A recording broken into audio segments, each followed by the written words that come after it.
Čau, volám sa Jakub a chcem sa stať podnikateľom. Čo? Podnikateľom? Myslí realisticky. A toto počúvam stále. Veľa ľudí si myslí, že za úspechom stoja najmä dobré známky, ale ja si myslím, že za úspechom sú hlavne skúsenosti a ochota makať. Už na strednej priemyselnej škole v Trnave som pochopil, že sa nechcem len nabiflovať poznámky zo zošita, ktoré aj tak zabudnem. V roku 2022 ma oslovila modelingová agentúra Mix Models. Nevedel som, čo o tom mám čakať, ale išiel som do toho. No počase som si uvedomil, že to nie je tá správna cesta pre mňa.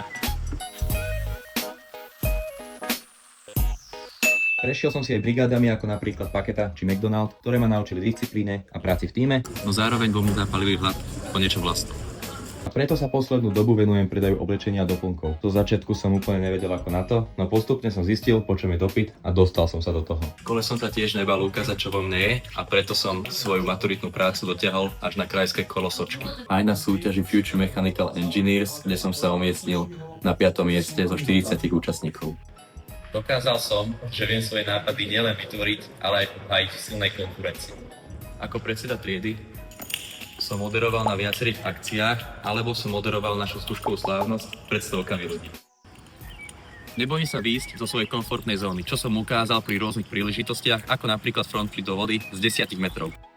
Pre niekoho niečo nereálne, no pre mňa to bola výzva, ktorej som sa nezlakol. Chcem skúšať nové veci, naplno využiť svoj potenciál a byť medzi ľuďmi, ktorí rozmýšľajú rovnako ako ja. Bol som na dni otvorených dverí aj 25.